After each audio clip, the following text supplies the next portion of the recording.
Hey guys, இன்னைக்கு Christmas series part 2 பார்க்கலாம். Second day plum cake தான் பண்ணணும் முன்னாடியே முடிவு பண்ணியாச்சு. அதே மாதிரி பிளான்ல எந்த ஒரு சேஞ்சஸும் இல்லாம ப்ளம் கேக் தான் பண்ணிருந்தோம். அதுக்கு ஃபர்ஸ்ட் நட்ஸ் ஆரஞ்சு ஜூஸ்ல சோக் பண்ணி வச்சுட்டேன். நெக்ஸ்ட் ஸ்டெப் சுகரை கேரமலைஸ் பண்றது. அதுக்கு ஒரு பாத்திரத்துல சக்கரை போட்டு தண்ணி ஊத்தி கலக்கிக்கிட்டே இருக்கணும். அப்படியே அதுக்கு நடுவுல சுகர்ல வந்து கிராமும் ஒரே ஒரு ஏலக்காவை மட்டும் ஆட் பண்ணி பவுடர் பண்ணி வச்சுக்கிட்டேன். இந்த சுகர் கேரமலைஸ் நான் இப்பதான் ஃபர்ஸ்ட் டைம் பண்றேன். அதனால அது எப்படி பண்ணுன்ற ஒரு ஐடியாவே இல்லை. நானும் சர்க்கரையை போட்டு தண்ணி ஊத்தி கிண்டிக்கிட்டே இருக்கேன். ஆனா அது வந்து கேரமலைஸ் ஆகுற மாதிரியே தெரியல. ஒருவேளை பாத்திரம் தான் ப்ராப்ளமா இருக்குமான்னு சொல்லி பாத்திரத்தையும் மாத்திட்டேன். ஆனாலும் அதே மாதிரி தான் இருந்தது. இந்த ஸ்டெப்லாம் வரும்போது நம்பிக்கையே இல்லை வரும்னு சொல்லி அதுக்கப்புறம் நல்லா ஒட்டிக்கிச்சு. அதுக்கப்புறம் நல்லா கிண்டிட்டே இருக்கும் போது லைட்டா கலர் சேஞ்ச் ஆகி அதுக்கப்புறம் கேரமலைஸ் ஆச்சு. கலர் சேஞ்ச் ஆனதுக்கு அப்புறம் சுட தண்ணி கொஞ்சம் ஊத்தி நல்லா கலக்கிட்டு தனியா எடுத்து வச்சுக்க வேண்டியதான். நான் கேக் ஸ்டார்ட் பண்ணும் போது அம்மா வீட்டுல இல்ல, சோ அம்மாவோட செய்யலாம் அப்படின்னு சொல்லி நான் கொஞ்சம் கொஞ்சம் முன்னாடி இருக்க வேலையை மட்டும் செஞ்சுட்டேன். அவங்க வந்ததுக்கு அப்புறம் தான் மிக்சிங் வேலை ஸ்டார்ட் பண்ணும். 2 முட்டையை உடைச்சு எந்த அளவுக்கு கையில பீட் பண்ண முடியுமோ அந்த அளவுக்கு பீட் பண்ணிட்டு அதுல 1.5 கப் அளவுக்கு மைதா ஆட் பண்ணிட்டு கொஞ்சமா பேக்கிங் சோடா கொஞ்சமா பேக்கிங் பவுடர் ஆட் பண்ணி நல்லா சலிச்சுக்க வேண்டியதான். சலிக்கிறத பார்த்து எங்க அம்மா நான் சலிக்கிறேன் குடுன்னு சொல்லி நடுவுல வேற கையை விட்டு சலிச்சிட்டு இருந்தாங்க. மைதா சலிச்சதுக்கு அப்புறம் நம்ம பொடி பண்ணி வச்ச சக்கரையும் அதுலயே ஆட் பண்ணி சலிச்சுக்கணும். இவ்வளோ கிராம் தான் பண்ணுன்ற ஒரு ஐடியாலாம் கிடையாது. ஏதோ குத்து மதிப்பா தான் அளவுலாம் போட்டுட்டு இருந்தோம். அது கூடவே பிரவுன் சுகரையும் ஆட் பண்ணி நல்லா மிக்ஸ் பண்ணியாச்சு. செய்யும் போதே ஒரு மாதிரி பயமா தான் இருந்தது. ரிசல்ட் எப்படி வரும்னே தெரியல.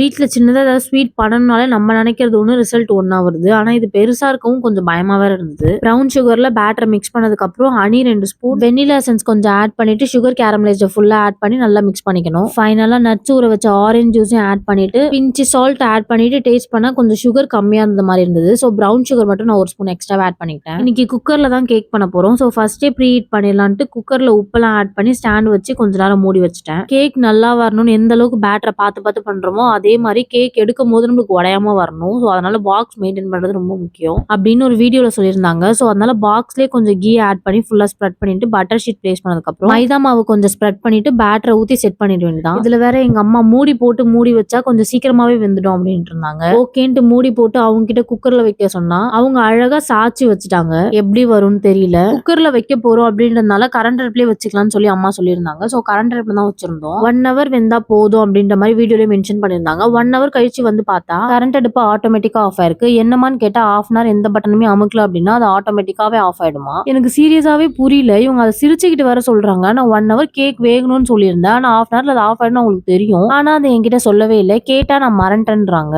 அதுக்கப்புறம் அகைன் ஒரு 10 minutes வச்சு எடுத்தேன். But cake was very good. First ட்ரைல இவ்வளவு அழகா வந்திருக்குன்றது எனக்கு ரொம்ப பெரிய விஷயம். ஃபுல்லா நட்ஸ் எல்லாம் போட்டு சாப்பிடவே நல்லா இருந்தது. செஞ்ச உடனே அப்பாக்கு எடுத்துட்டு போய் டேஸ்ட் பண்றதுக்கு கொடுத்தா எனக்கு கேக்லாம் வேணாம் நேத்து பண்ண சாக்லேட் கொடு அப்படின்னு இருந்தாரு. அந்த சாக்லேட் அவருக்கு ரொம்ப பிடிச்சிருச்சான். ஃபைனலா கிறிஸ்மஸ் சீரிஸ் பார்ட் 2 போட்டு வெற்றிகரமா கம்ப்ளீட் பண்ணிட்டோம். இந்த மாதிரி வீடியோக்கு நம்ம சேனலை சப்ஸ்கிரைப் பண்ணி வச்சுக்கோங்க. நெக்ஸ்ட் வீடியோல பார்க்கலாம்.